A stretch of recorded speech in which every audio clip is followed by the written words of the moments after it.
Segera, semua orang telah melakukan perjalanan lebih dari 100 mil. Namun, lorong ini sepertinya tidak ada habisnya. Perjalanannya sangat panjang, dan mereka belum mencapai akhir. Dinding di sini sepertinya ditutupi dengan prasasti. Qiu Yingying berkata dengan lembut. Lu Ming mengamati ruangan itu. Memang benar, dinding di sini ditutupi dengan prasasti. Prasasti ini memiliki struktur yang aneh dan digabungkan dengan cara yang sangat aneh. Kelihatannya sangat aneh. Terlebih lagi, prasasti tersebut sepertinya tidak memiliki kelainan sama sekali. Seolah-olah terlalu banyak waktu telah berlalu dan mereka kehilangan kerohanian mereka. Saudara Lu, berhati-hatilah. Tiba-tiba, Qiu Yingying berseru. Pada saat ini, jantung Lu Ming berdetak kencang. Tanpa pikir panjang, dia bergerak beberapa meter ke samping. Bas, gumpalan Blackton yang aneh menembus tempat Lu Ming berdiri tadi. Suara mendesing. Suara mendesing. Setelah itu, lebih banyak penyengat hitam ditujukan ke Lu Ming, Qiu Yingying dan Qiu Hao. Hati-hati, tubuh Lu Ming melintas dan menghindari duri hitam itu. Qiu Yingying dan Qiu Hao juga menghindari serangan tersebut, namun sepertinya mereka berada dalam kondisi yang menyedihkan. Tercela, itu Yin Feng. Qiu Yingying menatap ke depan. Lu Ming secara alami juga melihatnya. Di depannya, Yin Feng berdiri di bawah dinding dengan telapak tangan menempel ke dinding. Ada lampu kilat neon. Duri hitam tadi ditembakkan dari dinding tempat telapak tangan Yin Feng ditekan. Yin Feng telah menggunakan metode khusus untuk mengaktifkan tulisan di dinding untuk menyerang mereka. Hehe, kalian beruntung. Yin Feng mencibir. Sosoknya melintas dan menghilang ke dalam kegelapan.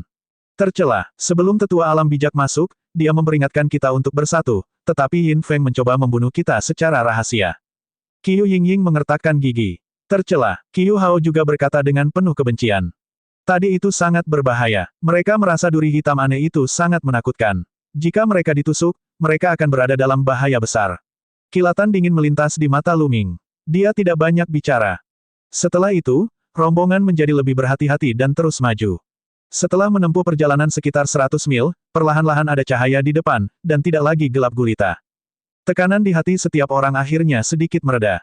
Setelah berjalan beberapa saat, semua orang berhenti. Itu karena jurang yang dalam muncul di depan mereka. Jurang itu menghalangi jalan. Di jurang tersebut, ada 10 jembatan yang menuju ke sisi lain. Namun, di depan jurang, ada sebuah tablet batu dengan 4 kata tertulis di atasnya, 9 kematian dan 1 kehidupan. 10 jembatan setara dengan 9 kematian dan 1 kehidupan. Apa maksudnya? Apakah ini berarti bahwa dari 10 jembatan, 9 diantaranya merupakan jalan buntu dan 1 merupakan jalan keluar? Tapi bagaimana dia bisa melewati ini? Jalan keluarnya yang mana? Apa yang kita lakukan? Seseorang berkata, bukankah ini sederhana? Temukan 10 orang dan kita akan tahu setelah kita mencobanya. Suara dingin terdengar dari kerumunan. Itu adalah Yin Feng. Semua orang terkejut. Menemukan 10 orang untuk mencoba metode ini sangat sederhana, tetapi 9 di antaranya akan mati. Mereka yang mencobanya hanya memiliki peluang kecil untuk bertahan hidup. Siapa yang mau mencoba? Pergi ke sana berarti kematian. Bukankah itu sederhana? Kamu, dan kamu, bangunlah. Yin Feng menunjuk ke 10 orang. Di antara mereka adalah Lu Ming, Qiu Yingying, Qiu Hao, dan si kembar 3 ruan. Mengapa saya harus naik dan mencoba? Tidak mungkin. Kamu bisa pergi jika kamu mau. Salah satu orang yang dipanggil berteriak. Untuk apa kamu berteriak? Semut rendahan dari Pulau Savage, lembah Dewa Naga kami melintasi jarak yang tak berujung untuk memanggil Anda ke sini dan membiarkan Anda memasuki dunia rahasia Kaisar Agung, memberi Anda kesempatan untuk mendapatkan peluang tertinggi. Apakah kamu tidak akan melakukan apapun? Sekarang saatnya Anda berkontribusi. Yin Feng tertawa dingin. Itu benar. Cepat naik. Dengan kekuatan Anda, hanya ini yang bisa Anda lakukan. Kalau tidak, apa yang kamu lakukan di sini? Apakah kamu hanya menumpang? Pemuda lain di samping Yin Feng mencibir. Tidak, aku tidak akan pergi. Pemuda itu berteriak dan menggelengkan kepalanya karena menolak. Kamu sedang mencari kematian. Mata Yin Feng menjadi dingin. Sosoknya tiba-tiba muncul di samping pemuda itu dan dia melayangkan pukulan. Bang! Tubuh pemuda itu terlempar jauh. Dia memuntahkan seteguk besar darah dan auranya sangat lemah. Tidak, aku akan membunuhmu sekarang. Mata Yin Feng sedingin kilat saat dia mengalihkan pandangannya ke Lu Ming dan yang lainnya. Bodoh. Lu Ming mengerucutkan bibirnya. Lu Ming tidak merendahkan suaranya dan suaranya bisa terdengar dari jauh. Apa yang baru saja Anda katakan? Yin Feng memelototi Lu Ming. Mereka tidak hanya bodoh, tetapi telinga mereka juga buruk. Lu Ming melirik Yin Feng dengan pandangan menghina. Nak, ini saatnya kamu berkontribusi pada lembah Dewa Naga. Apakah Anda ingin membuat begitu banyak orang menunggu Anda? Jika Anda membiarkan sekte lain mengambil langkah pertama, dapatkah Anda memikul tanggung jawab? Teriak Yin Feng. Para pemuda setempat lainnya mencibir ketika mereka menyaksikan. Para pemuda lain dari benua luar negeri memandang dengan dingin. Bagi mereka, yang terbaik adalah Lu Ming naik. Setidaknya mereka tidak perlu mengambil risiko. Jika Lu Ming tidak pergi, bagaimana jika Yin Feng menemukan mereka? Karena kamu ingin berkontribusi banyak pada lembah Dewa Naga, kenapa kamu tidak melakukannya sendiri? Bukankah itu lebih efisien? Lu Ming berkata dengan tenang. Kamu pikir kamu siapa? Bisakah hidupmu dibandingkan dengan hidupku? Yin Feng berteriak dengan dingin. Yin Feng, kenapa kamu membuang-buang waktu bersamanya? Jika kamu tidak naik, lempar saja dia. Pemuda yang tadi berbicara dengan Yin Feng berkata dengan dingin. Pada saat yang sama, dia melangkah menuju Lu Ming. Nak, aku terlalu malas untuk berbicara omong kosong denganmu. Apakah kamu ingin pergi sendiri, atau kamu ingin aku membuangmu? Pemuda itu mengenakan jubah ungu.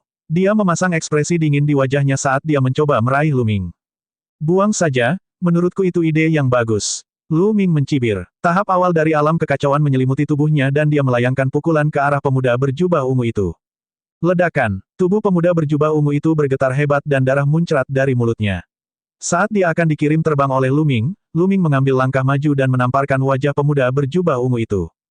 Pak, suara tamparan yang tajam terdengar, dan tubuh pemuda berjubah ungu itu jatuh dengan keras ke tanah. Suara patah tulang terdengar. Tidak diketahui terbuat dari apa tanah itu, tapi tanah itu luar biasa keras dan tidak bisa dihancurkan. Pemuda berjubah ungu itu tergeletak di tanah, meratap seperti anjing mati. Berat, kamu berani. Kurang ajar. Beraninya kamu menyakiti orang. Semut dari hutan belantara. Anda sedang mendekati kematian. Lu Ming telah memukuli pemuda berjubah ungu itu setengah mati dengan satu gerakan, mengejutkan semua orang. Kemudian, selusin pemuda setempat berteriak satu persatu, tubuh mereka memancarkan niat membunuh yang dingin. Sosok mereka bersinar dan mereka mengepung Lu Ming. Di mata mereka, seekor semut dari pulau terpencil berani menyerang mereka. Dia benar-benar mendekati kematian. Sepertinya kita punya cukup orang untuk mencoba 10 jembatan. Lu Ming mencibir. Apa yang baru saja Anda katakan? Kata-kata besar, mati. Salah satu pemuda berteriak dan menyerang Lu Ming. Saat berikutnya, bang, pukulan Lu Ming mendarat di dantiannya. Dia menjerit nyaring dan berbaring di tanah, tidak bisa bergerak. Suara mendesing, suara mendesing, suara mendesing. Ah, ah, ah. Setelah itu, Lu Ming menggunakan teknik elemen angin dan tubuhnya bersinar. Adegan itu dipenuhi teriakan. Kemudian, selusin pemuda yang ingin mengepung Lu Ming semuanya tergeletak di tanah, meratap kesakitan. Di tempat kejadian, semua orang tercengang. Lu Ming memiliki kemampuan bertarung yang sangat kuat. Para pemuda itu adalah elit lokal lembah Dewa Naga. Masing-masing dari mereka telah mengembangkan teknik seni bela diri tingkat domain. Kekuatan tempur mereka jauh lebih kuat daripada kekuatan di benua seberang laut. Namun, orang-orang ini tidak mampu melawan sama sekali di tangan Lu Ming. Dia menghancurkannya seperti rumput kering. Sebagian besar anak muda setempat juga tercengang. Sejumlah kecil orang memasang ekspresi serius. Yin Feng. Setelah merawat lebih dari 10 orang, Lu Ming memandang Yin Feng. Bas, Lu Ming bergerak dan melangkah menuju Yin Feng. Cukup, teriakan dingin terdengar. Seorang pria muda dengan ekspresi dingin muncul di samping Yin Feng dan memandang Lu Ming dengan dingin. Cukup, kamu pikir kamu ini siapa? Pergilah. Lu Ming berteriak dengan dingin. Mata pihak lain menjadi gelap, kamu telah memberikan pukulan telak kepada sesama anggota sekte. Menurutku, kamu tidak perlu tinggal di lembah Dewa Naga. Sekarang, Anda tidak mendapat bagian dari dunia rahasia ini. Kembali. Enyah. Jawaban Lu Ming kali ini lebih sederhana. Itu hanya satu kata. Kamu sedang mendekati kematian. Jangan berpikir bahwa Anda dapat melakukan apapun yang Anda inginkan hanya karena Anda memiliki kekuatan. Saya akan memberitahu Anda apa kekuatan sebenarnya. Pihak lain berbicara dengan dingin, dan raungan naga terdengar dari tubuhnya. Mengaum. Lalu, pemuda itu menghela napas. Suaranya seperti auman naga. Dia membengkokkan jari-jarinya seperti cakar dan mencakar Lu Ming. Lu Ming merasa seolah-olah dia telah melihat naga asli yang mencoba menangkapnya. Tubuh roh bawaan. Jantung Lu Ming berdetak kencang. Begitu pemuda ini menyerang, Lu Ming dapat merasakan bahwa orang ini sama dengan Yin Feng. Dia juga memiliki tubuh roh bawaan. Terlebih lagi, itu adalah jenis tubuh naga yang spesial. Ledakan. Ketika pemuda itu bergerak, kekuatan mengerikan terpancar dari punggung Lu Ming. Itu adalah Yin Feng. Dia benar-benar mengambil kesempatan itu untuk melancarkan serangan diam-diam terhadap Lu Ming. Kamu sedang mencari kematian. Dia sama sekali tidak panik menghadapi serangan tersebut. Dengan goyangan tubuhnya, dia menghindari cakar di depannya dan memutar tubuhnya untuk menyerang Yin Feng. Ekspresi Yin Feng berubah. Dia tidak menyangka Lu Ming akan bereaksi begitu cepat. Dia ingin mundur tapi sudah terlambat. Bang! Telapak tangan Lu Ming mendarat di tinjunya, menyebabkan dia gemetar dan terhuyung mundur. Lu Ming mengaktifkan bentuk embrio dari domain kekacauan dan melemparkan seni surgawi penekan penjara, menyerang Yin Feng seperti badai. Ayo serang bersama dan bunuh orang ini. Pria ini melanggar hukum. Yin Feng meraung. Namun, selain pemuda sebelumnya, yang lain tidak bergerak. Di lembah Dewa Naga, persaingannya sangat ketat. Banyak murid lokal yang menjadi pesaing Yin Feng, dan mereka senang melihat Yin Feng menderita. Ledakan, ledakan, ledakan. Kekuatan tinju Lu Ming seperti gunung saat dia melancarkan beberapa pukulan berturut-turut. Yin Feng nyaris tidak berhasil memblokir beberapa gerakan. Ketika tinju Lu Ming mendarat di perutnya, mata Yin Feng hampir keluar saat dia mengeluarkan seteguk besar darah. Lu Ming menamparkan wajah Yin Feng. Kekuatan mengerikan itu hampir menghancurkan kepala Yin Feng. Kepalanya bergemuruh dan dia jatuh ke tanah. Mengapa saya harus? Murid pemuda yang menyerang Lu Ming sebelumnya berkontraksi dengan cepat. Kekuatan tempur Yin Feng mirip dengannya tetapi dia dikalahkan oleh Lu Ming dalam beberapa gerakan.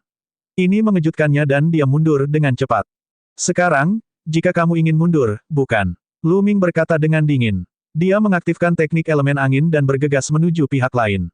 Hasilnya tidak diragukan lagi. Setelah beberapa langkah, pihak lain berakhir seperti Yin Feng. Dia dipukuli hingga menjadi anjing mati dan jatuh ke tanah. Sekarang, seseorang bisa mencari jalan. Lu Ming berkata dengan lembut. Dia menjemput Yin Feng dan pemuda itu dan berjalan menuju tepi jurang. Bocah cilik, apa yang ingin kamu lakukan? Penatua memperingatkan kita untuk tetap bersatu. Anda melukai sesama murid, dan sekarang Anda membunuh salah satu dari kami. Anda tidak mematuhi perintah yang lebih tua. Saya akan melaporkan ini ke sekte ketika kita keluar. Teriak Yin Feng. Dia jelas-jelas orang yang ingin berurusan dengan Lu Ming. Sebelumnya, dia telah mengaktifkan prasasti di bagian itu untuk membunuh Lu Ming. Kemudian, dia ingin Lu Ming menjadi Pathfinder tetapi dialah yang memulai segalanya. Sekarang, dia memfitnah Lu Ming karena membunuh sesama muridnya. Lu Ming tidak mau repot-repot berbicara omong kosong dengannya. Dia meraih mereka berdua dan berjalan ke sisi jurang. Jangan, jangan, aku memperingatkanmu. Yin Feng dan pemuda lainnya begitu ketakutan hingga mereka hampir kencing di celana. Mereka meraung dengan marah dan berjuang sekuat tenaga. Namun, Lu Ming telah menggunakan inti esensialnya untuk menyegel budidaya mereka. Tidak peduli bagaimana mereka berjuang, tidak ada gunanya. Kemudian, Lu Ming mengayunkan tangannya dan mengusir kedua orang itu. Mereka masing-masing terbang menuju jembatan. Bukankah mereka berdua ingin seseorang menguji keadaannya? Lalu biarkan mereka berdua menyelidikinya. Keduanya menjerit liar di udara. Salah satu dari mereka kelelahan, dan yang lainnya sengsara. Itu lebih buruk daripada membunuh babi. Bas. Keduanya terbang menyusuri jembatan dan mendarat di sisi lain. Setelah terjatuh, keduanya masih berteriak. Kamu baik-baik saja. Semua orang tercengang. Keduanya sebenarnya baik-baik saja. Bukankah ini sebuah jalan keluar yang sempit? Secara logika, hanya ada satu jalan keluar. Bagaimana mungkin ada dua? Mari coba lagi. Lu Ming bergerak dan meraih beberapa pemuda yang baru saja dia jatuhkan. Sementara mereka berteriak, dia melemparkan mereka ke jembatan lainnya. Beberapa dari mereka terbang satu persatu, dan tidak terjadi apa-apa. Setelah itu, Lu Ming mencoba melintasi 10 jembatan satu persatu dan tidak terjadi apa-apa. Jadi dia hanya mengumpat untuk menakut-nakuti orang. Dia baik-baik saja. Ayo pergi. Pemuda dari lembah Dewa Naga mengumpat sambil bergegas menyusuri jembatan. Benar saja, tidak terjadi apa-apa. 10 jembatan ini benar-benar menakutkan. Lu Ming menyentuh hidungnya. Mengapa ini terlihat seperti sebuah lelucon? Sial. Yin Feng dan pemuda dengan tubuh roh bawaan meraung di dalam hati mereka. Mereka sangat marah. Kali ini sungguh memalukan. Baru saja, ketika mereka berdua dihadapkan pada ancaman kematian, mereka berteriak kesakitan. Mereka berada dalam kondisi yang sangat menyedihkan sehingga mereka tidak akan bisa mengangkat kepala mereka di masa depan. Mereka menyalahkan Lu Ming atas segalanya. Melihat Lu Ming telah melangkah ke jembatan, mereka berdua terkejut. Mereka buru-buru bergegas menuju lorong di depan dan menghilang tanpa jejak. Orang-orang ini beruntung. Lu Ming bergumam. Dia sungguh beruntung tidak mati bahkan setelah ini. Lu Ming, Qiu Yingying dan yang lainnya menyeberangi jembatan dan terus bergerak maju. Kali ini, tidak lama setelah mereka berjalan, mereka melihat sebuah pintu besar. Mereka berjalan keluar dari pintu dan sampai di sebuah platform besar. Orang-orang dari kekuatan lain. Tatapan Lu Ming menyapu seluruh area dan menyadari bahwa platform itu sangat besar dan panjang. Ada juga banyak pintu di kedua sisi Lu Ming dan yang lainnya. Murid dari kekuatan lain telah muncul. Ternyata di dalam makam tersebut terdapat banyak lorong yang menuju ke tempat ini.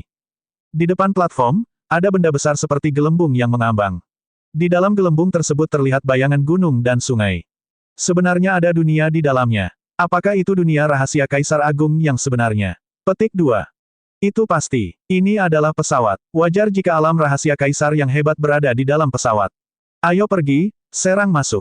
Beberapa orang terbang dan bergegas menuju gelembung itu.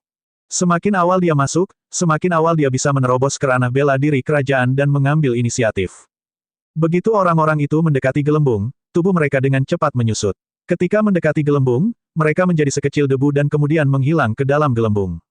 Saya baik-baik saja. Banyak orang melihat bahwa tidak masalah untuk masuk, sehingga semakin banyak orang yang bergegas menuju gelembung tersebut.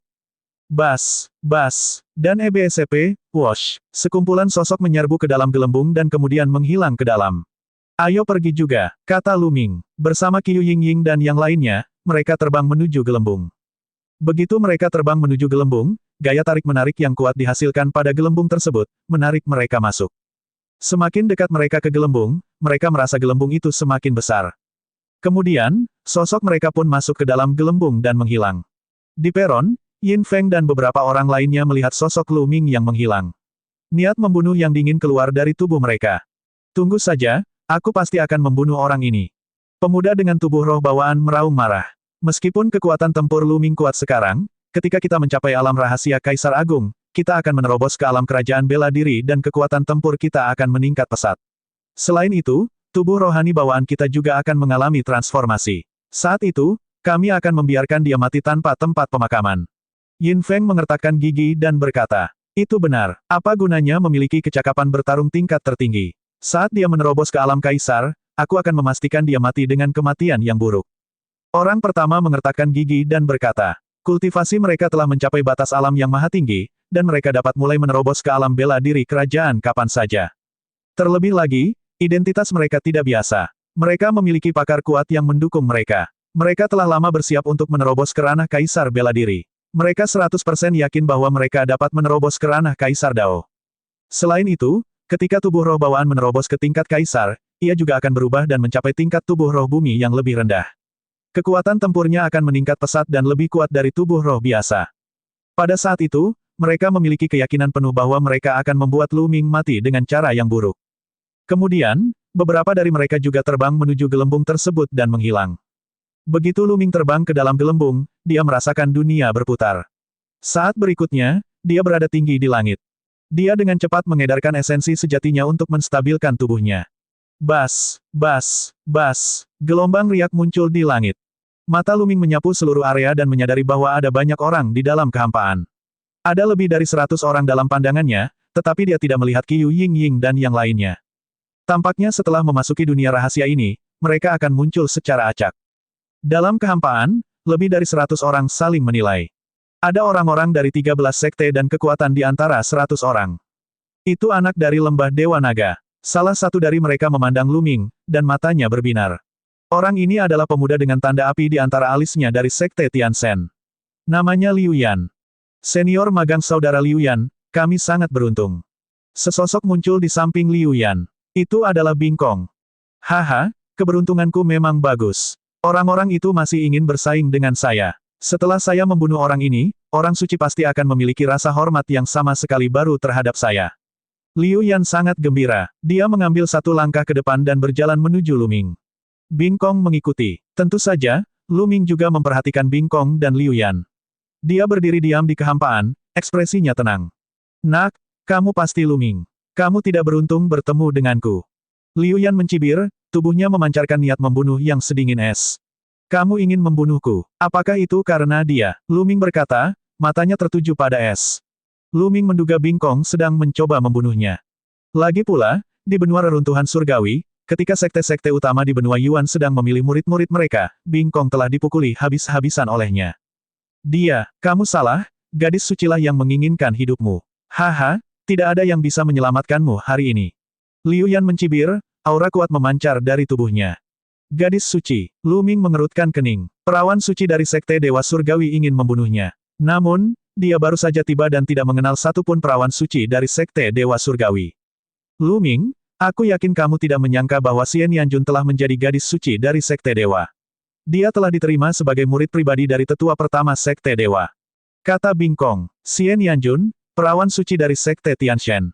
Lu Ming tercengang. Dia tidak pernah menyangka bahwa Xian Yanjun akan menjadi gadis suci di Sekte Dewa. Tidak heran dia tidak melihat Xian Yanjun di antara murid Sekte Tianshan. Saat menyebut Xian Yanjun, Lu Ming tidak bisa tidak memikirkan Xian Yanxing. Dia tidak melihat Xian Yanxing di antara murid-murid Sekte Setan Surgawi. Apa yang sedang terjadi? Lu Ming sedikit khawatir. Dia memutuskan bahwa setelah masalah ini selesai, dia akan meluangkan waktu untuk pergi ke Sekte Iblis Tian Yu dan bertanya tentang situasinya. Itu benar, Lu Ming, apakah kamu menyesal telah menyinggung orang suci Nianjun? Tubuh Bing Kong memancarkan aura dingin. Menyesali. Apa yang perlu disesali? Jika dia datang, aku akan menginjaknya juga. Lu Ming tersenyum tipis. Arogan, Anda hanya mendekati kematian. Mata Liu Yan dingin.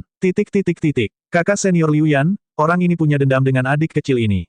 Mengapa kamu tidak membiarkan adik kecil ini berurusan dengannya? Bing Kong berkata pada Liu Yan. Kamu ingin mencuri pujianku. Wajah Liu Yan menjadi gelap. Kakak senior, kamu salah paham. Beraninya aku, selama aku melumpuhkannya, aku akan menyerahkannya ke Sikiong untuk mengurus apakah aku membunuhnya atau tidak. Penghargaan secara alami akan diberikan kepada Sikiong. Saya punya dendam terhadap Lu Ming di masa lalu. Jika aku tidak membalas dendam, aku tidak akan bisa menenangkan hatiku. Bing Kong buru-buru menjelaskan. Oh, jadi begitulah adanya. Kalau begitu, lakukan gerakanmu. Liu Yan mengangguk, tangannya di belakang punggung saat dia berdiri di samping dan memperhatikan. Bas, pedang tempurnya terhunus dan pedang panjang sedingin es muncul di tangan Bing Kong. Bentuk embrio dari domain es menyebar dari tubuhnya dan dia menyerang Lu Ming. Kamu pikir kamu pasanganku? Lu Ming berkata dengan acuh tak acuh. Haha, Lu Ming, zamannya berbeda sekarang. Kamu sangat bodoh. 2 tahun lalu, Anda benar-benar tinggal di kelompok benua reruntuhan ilahi. Bagaimana lingkungan budidaya kelompok benua reruntuhan ilahi dapat dibandingkan dengan lingkungan budidaya di tanah purba? Saya datang ke sini 2 tahun lebih awal dari Anda, dan kultivasi saya telah mencapai batas alam tertinggi. Berapa banyak kemajuan yang dapat Anda capai dengan tetap berada di kelompok benua reruntuhan ilahi? Bing Kong tertawa dingin. Oh, apakah ini sebabnya kamu begitu percaya diri? Sungguh menyedihkan. Lu Ming menggelengkan kepalanya, dan aura memancar dari tubuhnya. Aura seorang seniman bela diri tertinggi. Ekspresi Bing Kong berubah. Dia tidak menyangka kultivasi Lu Ming telah mencapai tingkat yang maha tinggi. Sepertinya Anda telah membuat kemajuan besar dalam beberapa bulan Anda berada di benua Yuan. Kata Bing Kong. Dia percaya bahwa Lu Ming telah menerobos ke alam yang maha tinggi dalam beberapa bulan dia berada di benua Yuan. Lu Ming tersenyum dan tidak mau menjelaskan. Tetapi meskipun kita berdua adalah seniman bela diri tertinggi, kamu tetap bukan tandinganku. Teknik es batu giok, bunuh. Es itu tiba-tiba bergerak. Dia menjadi satu dengan pedang. Tanda pedang menakutkan yang terbuat dari batu giok es terbang menuju Lu Ming dengan kekuatan yang mengejutkan. Jadi dia mengembangkan teknik bela diri domain. Sekilas Lu Ming dapat mengetahui bahwa Bing Kong telah menggunakan teknik seni bela diri domain. Pantas saja Bing Kong begitu percaya diri. Ledakan. Lu Ming melayangkan pukulan ke udara sedingin es. Kemanapun kekuatan tinju Lu Ming lewat, pedang ki di udara sedingin es langsung runtuh. Kekuatan tinju tidak berhenti dan terus menghancurkan es. Bing Kong merasakan kekuatan yang dapat merobohkan gunung dan membalikkan lautan yang mengalir ke arahnya. Kekuatan ini bukanlah sesuatu yang bisa dia tolak sama sekali. Dia menjadi pucat karena ketakutan. Bagaimana Lu Ming bisa begitu kuat? Ledakan. Kekuatan mengerikan menghantam tubuhnya. Dia menjerit dan mengeluarkan seteguk darah. Tubuhnya terbang jauh dan menabrak puncak gunung di kejauhan. Bagaimana mungkin? Dia melebarkan matanya dan menatap Lu Ming. Lu Ming telah tinggal di kelompok benua reruntuhan ilahi. Tidak mungkin bagi kelompok benua reruntuhan ilahi untuk memiliki teknik seni bela diri domain. Bagaimana kekuatan tempur Lu Ming bisa begitu kuat? Awalnya, dia penuh percaya diri. Dia datang ke benua Yuan 2 tahun lebih awal dari Lu Ming, dan budidayanya meningkat pesat. Dia telah mencapai batas kondisi halus. Selain itu, dia pandai bersosialisasi dan mengenal Liu Yan dan yang lainnya. Dia telah memperoleh teknik seni bela diri domain yang cocok untuknya. Setelah berhasil mengolahnya, kekuatan tempurnya meningkat pesat dan sudah jauh melampaui Eden dan Ziwuji.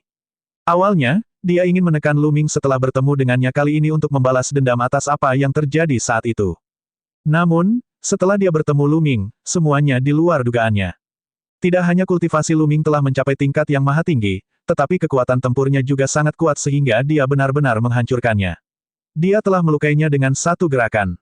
Inilah kekuatan tempurmu, inilah yang kamu andalkan. Sampah akan selalu menjadi sampah. Bahkan jika Anda datang ke Yuanlu 2 tahun sebelumnya, Anda masih tidak dapat menahan satu pukulan pun.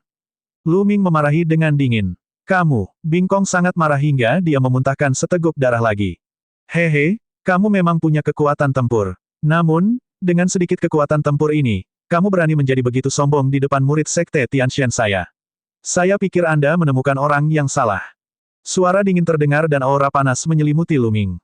Nyala api yang mengalir muncul di depan Lu Ming. Api emas melompat dari tubuhnya, dan suhu yang mengerikan menyebar ke arah Lu Ming. Suhu yang sangat tinggi. Orang ini juga memiliki tubuh roh bawaan.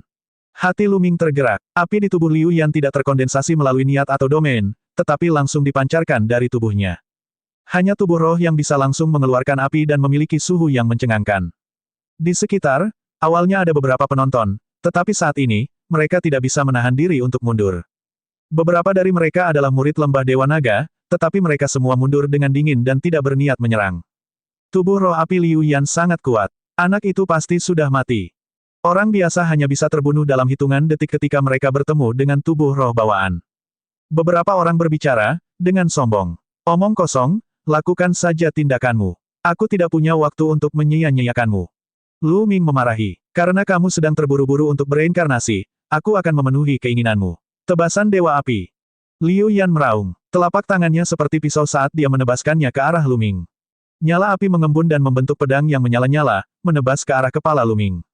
Itu seperti pedang perang Dewa Api, dengan kekuatan yang menakutkan. Bentuk embrio dari domain kekacauan mengelilingi tubuhnya dan Lu Ming melancarkan pukulan. Ledakan, prasasti penekan penjara muncul di kehampaan, membuat pukulan Lu Ming tidak bisa dihancurkan. Itu bertabrakan dengan pedang yang menyala-nyala. Gelombang kejut menyebar, dan udara bergetar. Pedang api itu roboh. Adapun Liu Yan, dia juga terpaksa mundur karena serangan balik tersebut. Inikah kekuatanmu? Lu Ming berkata dengan acuh tak acuh, menunjukkan sedikit ejekan. Ekspresi Liu Yan menjadi gelap. Kekuatan tempur Lu Ming telah melebihi ekspektasinya. Teknik Dewa Api, 8 kehancuran. Liu Yan meraung panjang, dan seluruh tubuhnya sepertinya telah berubah menjadi Dewa Api.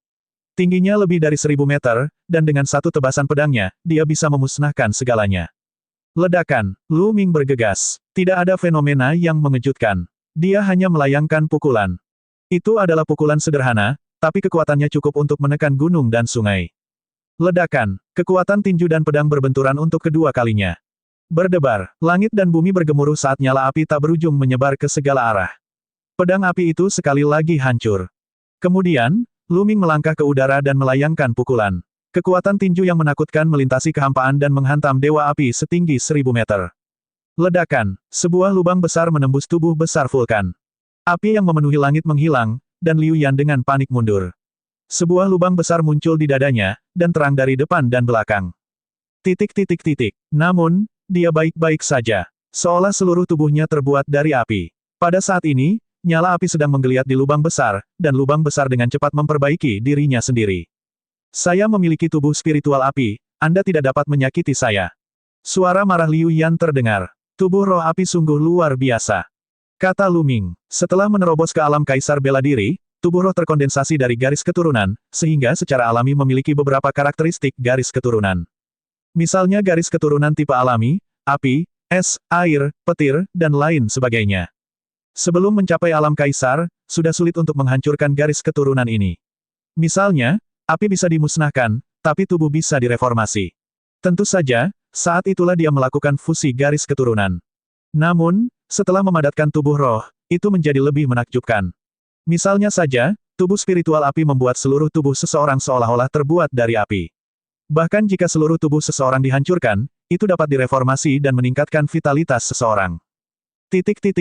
Namun, ada batasan untuk segalanya. Jika dia bertemu seseorang dengan tingkat kultivasi tinggi, dia bisa langsung menggunakan kekuatannya yang kuat untuk melenyapkan tubuh roh. Apakah begitu? Sudut mulut Lu Ming membentuk senyuman dingin. Dia terus melangkah maju dan menyerang Liu Yan. Sangkar api. Liu Yan meraung, seluruh tubuhnya berubah menjadi api. Api yang memenuhi langit membentuk sangkar besar yang menyelimuti Lu Ming. Ia ingin menggunakan kekuatan api untuk memurnikan Lu Ming. Kekacauan. Telapak tangan Lu Ming dipenuhi cahaya kacau. Bentuk embrio dari domain chaos seperti bola kacau yang melingkari tangan Lu Ming. Ledakan. Lu Ming melayangkan pukulan ke sangkar api. Kali ini sangkar api runtuh dan berubah menjadi api. Di saat yang sama, api yang memenuhi langit terbang ke kejauhan dan mulai berkumpul. Tubuh Liu Yan muncul kembali, tapi kali ini, wajahnya sangat pucat dan darah mengalir keluar dari mulutnya. Kamu bisa memadamkan apiku. Liu Yan meraung ketakutan. Pukulan Lu Ming barusan mulai melenyapkan tubuh rohnya, menyebabkan dia terluka parah. Jika beberapa pukulan lagi datang, dia mungkin akan mati. Tubuh roh api apa? Sampah. Lu Ming berkata dengan dingin. Dia melangkah ke udara dan menuju Liu Yan. Domain primal chaos miliknya dibentuk oleh kaisar dari domain yang tak terhitung jumlahnya. Tidak jarang dia mampu melemahkan tubuh spiritual apinya. Ayo pergi. Liu Yan tidak berani tinggal lebih lama lagi dan berbalik untuk berlari. Ledakan. Kekuatan tinju yang dipenuhi dengan cahaya kacau melesat ke arahnya. Tubuh Liu Yan tertusuk oleh kekuatan tinju, meninggalkan lubang di dalamnya. Kali ini, tidak peduli bagaimana dia mencoba menggunakan api untuk pulih, lubang tersebut tidak dapat disembuhkan dalam waktu singkat. Dia memuntahkan beberapa suap darah, tapi dia tidak berani berhenti. Dia berubah menjadi seberkas api dan melarikan diri. Ledakan. Lu Ming melayangkan pukulan lagi ke udara. Cahaya tinju itu menghancurkan tubuh Liu Yan, mengubahnya menjadi bola api yang terbang ke kejauhan dan menghilang.